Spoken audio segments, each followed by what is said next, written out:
Hi everyone, माइंडो channel में आपका स्वागत है।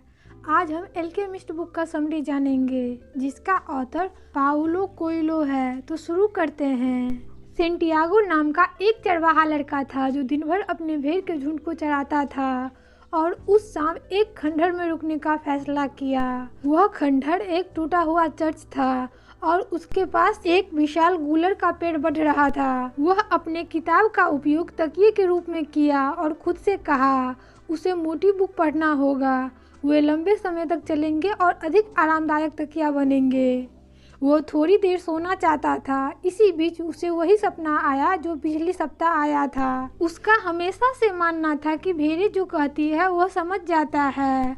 वे अपने भेड़ों से बातें करता था, लेकिन पिछले कुछ दिनों में उसने भेड़ों से केवल एक लड़की के बारे में बात की थी जो एक व्यापारी की बेटी थी। वह 4 दिनों में वह गांव पहुंचने वाला था। इससे पहले वह 1 साल पहले गया था। उस गांव में जहां उसे भेड़ की ऊन बेचने की जरूरत था, वहीं उस लड़की से मिला था। व्यापारी ने उसे उसके ऊन का भुगतान किया और अगले वर्ष आने को कहा। लड़का उत्साही था और थोड़ा असहज भी। शायद वह लड़की उसे भूल गई होगी। लड़का का माता पिता चाहते थे कि वह एक पुजारी बने, लेकिन वह यात्रा करना चाहता था। उसने अपने पिता को यह बताने का साहस जुटाया कि वह पुजारी नहीं बनना चाहता है। उसके पिता ने अगले दिन एक थैली दी जिसमें 3 प्राचीन स्पेनिश सोने के सिक्के थे। उसके पिता की जमा पूंजी। उससे उसने भेड़ खरीदी और यात्रा पर निकल गया। वह सूरज को देखते हुए सोचा कि दोपहर से पहले तरीफा पहुंच जाएगा, जहां वह अपनी किताब बदल सकता था, दाढ़ी बना सकता था और बाल कटवा सकता था। उसे लड़की के साथ अपनी बैठक के लिए खुद को तैयार करना था। अचानक उसे याद आया कि वहां एक बूढ़ी औरत सपने का व्याख्या करती है। लड़की ने बूढ़ी महिला को बताया कि वह सपने में भेड़ के साथ खेत में था, जहाँ एक बच्चा दिखाई दिया। वह बच्चा उसे हाथ पकड़कर मिस्र के पिरामिड तक पहुँचाया और बोला, अगर आप यहाँ आते हैं तो आपको एक छिपा हुआ खजाना मिलेगा। महिला ने कहा कि मैं तुम्हारे सपने के बारे में बताने के बदले में उस खजाना का 10वां हिस्सा लूंगी अगर तुम्हें मिल जाता है तो। महिला ने उसे बताया कि उसे मिस्र के पिरामिड तक जाना चाहिए। लड़की ने पूछा वह कैसे जाएगा। इस पर महिला ने कहा मैं नहीं जानती। लड़का निराश था। उसने फैसला किया कि फिर वह किसी सपने पर विश्वास नहीं करेगा। वह अपना किताब पढ़ना शुरू किया। एक बूढ़ा व्यक्ति उसके पास बैठ गया और बात करने की कोशिश करने लगा। उस बूढ़े व्यक्ति ने कहा वह बहुत प्यासा और थका है और क्या वह उस लड़के की शराब का कुछ घूंट पी सकता है। लड़के ने उसे दे दी क्योंकि वह नहीं चाहता था कि वह बूढ़ा उससे बात करे। फिर बूढ़े ने उससे उसकी किताब के बारे में पूछा। इस पर उसने किताब बूढ़े के सामने रख दिया। लड़का सोच रहा था कि वह पढ़ नहीं पाएगा और शर्म से वहां से चला जाएगा, किंतु बूढ़े ने कहा किताब के सभी पक्षों को देखकर यह एक महत्वपूर्ण पुस्तक है, लेकिन थोड़ा परेशान करने वाला है। लड़का हैरान था कि वह बूढ़ा यह किताब पहले ही पढ़ चुका है। उस बूढ़े व्यक्ति ने बताया कि वह सलेम का राजा है और उसे खजाने की खोज में जाना चाहिए। उसने कहा कि मैं इसमें तुम्हारी मदद कर सकता हूँ, बदले में तुम्हें अपने भेड़ का 10वां हिस्सा देना होगा। लड़का मान गया। लड़के ने अपने भेड़ का 10वां हिस्सा बूढ़े को दे दिया।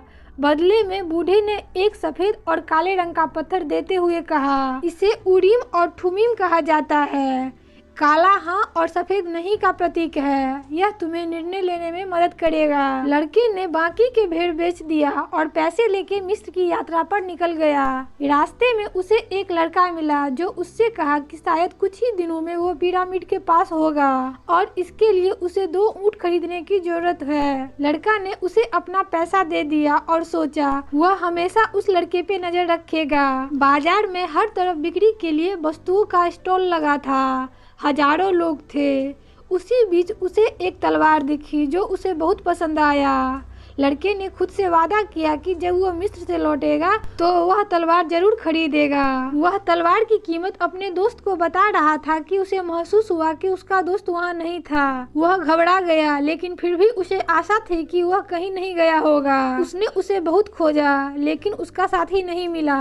शाम हो गई थी। लड़के ने अपनी थैली खोली क्योंकि उसे भूख लगा था। शायद कुछ खाने को मिल जाए, लेकिन उसमें किताब, जैकेट और पत्थर का 2 टुकड़ा ही मिला।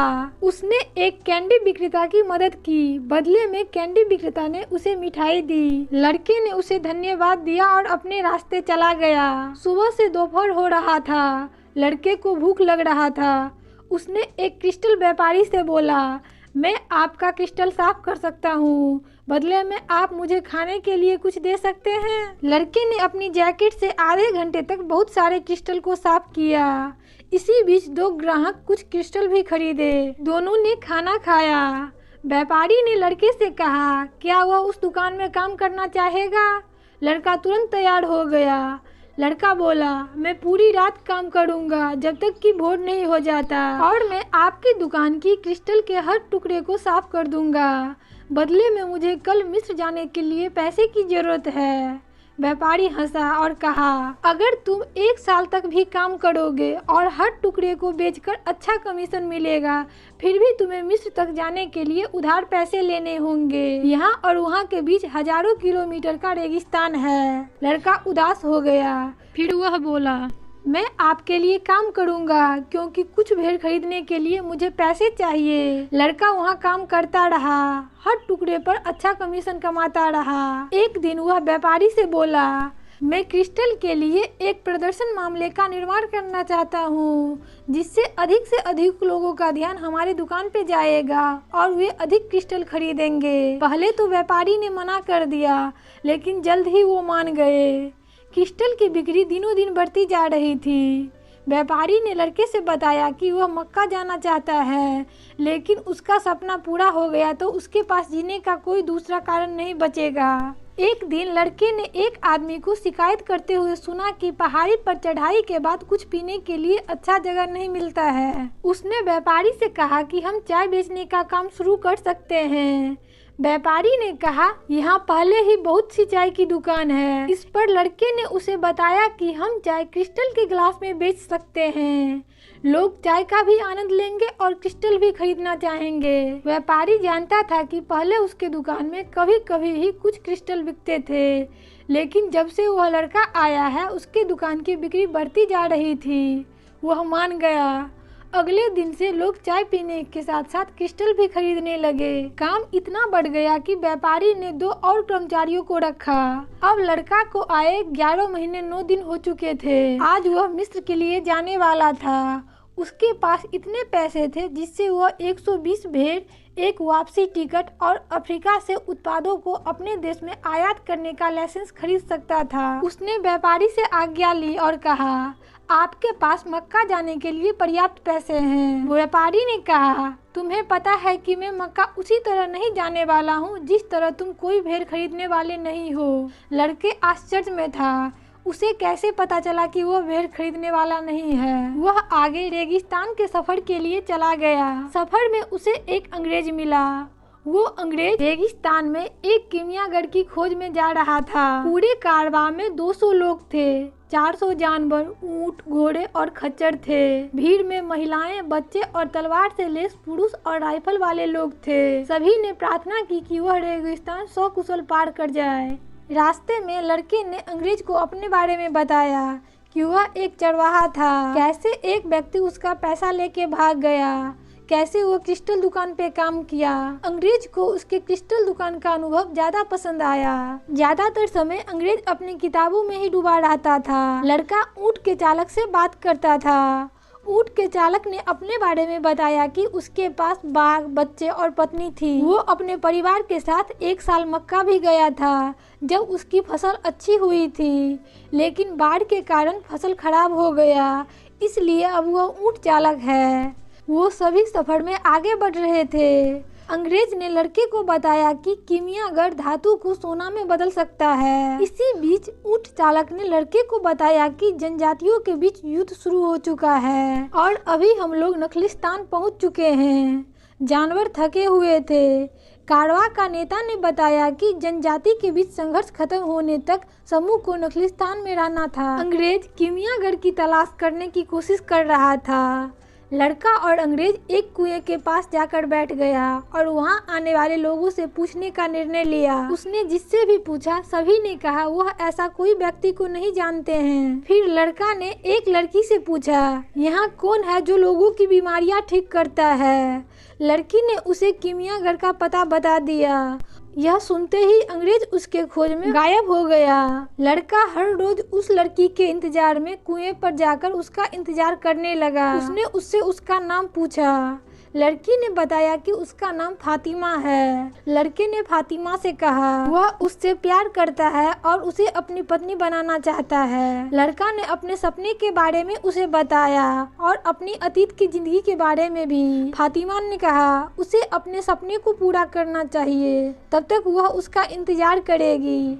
लड़के ने एक दिन देखा कि दो बाज एक दूसरे पे हमला कर रहे हैं। लड़का को अचानक प्रतीक हुआ कि वहाँ आक्रमण होने वाला है। लड़का वहाँ के सरदार को यह बात बताई। सरदार ने कहा अगर तुम्हारी बात सही हुआ तो हर 10 दुश्मनों की मृत्यु पर एक सोने का टुकड़ा दूंगा, लेकिन अगर तुम्हारा बात गलत हुआ तो तुम्हें मौत मिलेगा। लड़का डरा था, फिर भी उसे संतुष्टि था। अचानक एक आदमी सफेद घोड़े पे आया। वह पूरी तरह से काले रंग का कपड़ा पहने था। उसके बाएं कंधे पर एक बाज था। उसने पगड़ी पहनी हुई थी और उसका पूरा चेहरा आँख के अलावा एक काले रंग के कपड़े से ढका हुआ था। उसने लड़के से कहा तुमने उसे क्यों बताया? तुम्हें पता है इससे तुम्हारी जान जा सकती है। लड़के ने कहा यह जरूरी था, क्योंकि अगर हमला हुआ तो हजारों लोग मारे जाते। उस आदमी ने लड़के को अपने घोड़े पे बैठाया और लेके दक्षिण दिशा में चला गया। वह किमियागर था और वह लड़के की साहस की परीक्षा ले रहा था,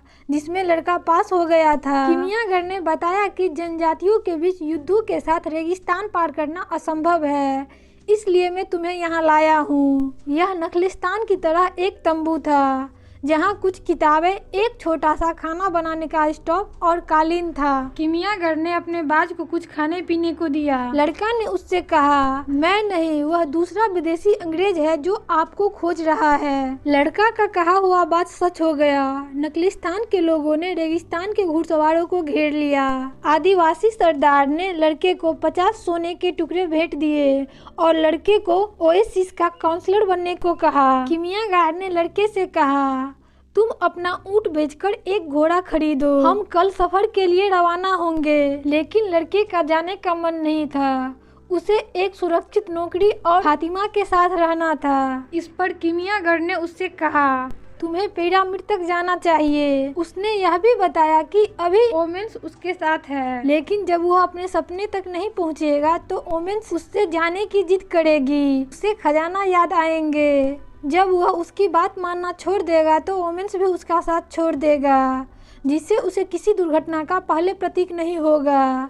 इससे आदिवासी की सरकार उसकी नौकरी खारिज कर देगी और फिर उसे पछतावा होगा कि वह अपने सपने को पा सकता था। लड़का जाने से पहले फातिमा से मिलना चाहता था। उसने एक लड़के को भेड़ खरीदने के लिए पर्याप्त सोना दिया और उससे कहा कि वह फातिमा को जाके कहे कि सेंटियागो उसका बाहर इंतजार कर रहा है। उसने फातिमा से कहा मैं जा रहा हूँ। किमियागर और लड़का जाने वाला था। अंग्रेज जब किमियागर से मिला और उसे बोला कि वह धातु को सोने में बदलना चाहता है, तो किमियागर ने उसे बताया कि वह प्रयास करते रहे। लड़का और किमियागर चला गया। कई दिनों के यात्रा के बाद 3 जनजातियों ने उनसे पूछा कि लड़का और किमियागर वहाँ क्या कर रहे थे और उसकी सामानों की तलाशी भी ली। किमियागर बोले मैं बाज के साथ शिकार कर रहा हूँ। किमियागर के सामान में उस जनजाति को एक तरल भरा छोटा क्रिस्टल फ्लास्क मिला और एक पीले रंग की कांच का अंडा था, मुर्गी का अंडा से थोड़ा बड़ा। उन्होंने पूछा यह क्या है? किमियागर कहा यह दार्शनिक का पत्थर और जीवन का अमृत है। जो कोई इसे पी लेता है वह कभी बीमार नहीं होता और उस अंडे नुमा पत्थर से किसी भी धातु को सोने में बदला जा सकता है। यह सुनकर तीनों लोग हंसने लगे।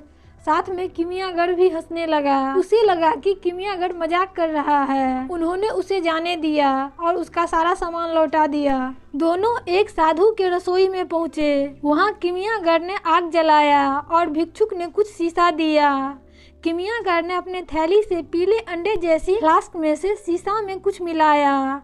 वह द्रव्य ठंडा होने पर सोना में बदल गया। किमियागर ने उस सोने को 4 भाग में बांट दिया। एक भाग साधु को, एक भाग भिक्षुक को, एक भाग लड़के को दिया और एक भाग खुद रखा। किमियागर और लड़का एक दूसरे को अलविदा कहा। लड़के पिरामिड तक पहुंच गया। उसने खजाना खोजने के लिए एक जगह पे खोदना शुरू किया। कुछ देर बाद वहाँ पैरों के आवाज सुने। उन लोगों ने उसकी सामान की तलाशी ली, जिसमें उसे सोने का टुकड़ा मिला। उन लोगों को लगा शायद जमीन में अधिक सोना छिपा है। उन्होंने खोदना जारी रखा, लेकिन उसे कुछ नहीं मिला। अब धीरे धीरे दिन होने लगा था। उन्होंने लड़के को बहुत पीटा। इस पे लड़के ने चिल्लाया, मैं यहाँ खजाना खोज रहा हूँ, जिसे मैंने सपने में 2 बार देखा था। उन लोगों को लगा लड़के ने कहीं से सोना चुराया होगा। उस समूह का जो लीडर था उसने कहा, तुम जियो और सीखोगे कि एक आदमी को इतना मूर्ख नहीं होना चाहिए। 2 साल पहले मुझे भी बार बार सपना आया कि उसे एक स्पेन के खेतों में यात्रा करनी चाहिए और एक बर्बाद चर्च की तलाश करनी चाहिए, जहाँ चरवाहे और उसकी भेड़ें सोती है। उस खंडहर के बाहर एक गूलर बढ़ रहा था। उसने बताया कि अगर उसने गूलर का जड़ खोदा तो उसे वहाँ खजाना मिलेगा। लड़का पिरामिड को देखा और हंसने लगा, क्योंकि उसे पता था कि खजाना कहाँ था। उसने उसे खोज लिया, जिसमें कीमती पत्थर, सोने की मुखौटे और मूर्तियाँ गहने के साथ थी। उसने खजाने का 10वां हिस्सा बूढ़ी महिला को दे दिया, जिसने उसकी सपने की व्याख्या की थी, और वह फातिमा के पास चला गया। इस कहानी से हमें 2 सीख मिलती है। पहला, खजाना वही है जहां आप हैं। खजाना आपके अंदर है और ये पता करने के लिए आपको बाहर जाना होगा। दूसरा, अपनी दिल की सुने और कभी न रुकें। अपने लक्ष्य को पाने तक पीछा करें। दोस्तों, इस तरह का और वीडियो पाने के लिए प्लीज़ हमारे चैनल माइंड डोज को सब्सक्राइब कीजिए। यदि आप यह वीडियो फेसबुक पे देख रहे हैं तो प्लीज़ फॉलो कीजिए, लाइक कीजिए, कमेंट्स कीजिए। आप और कौन से बुक का समरी चाहते हैं हमसे शेयर कीजिए। थैंक यू सो मच जो आपने अपना बहुमूल्य समय दिया।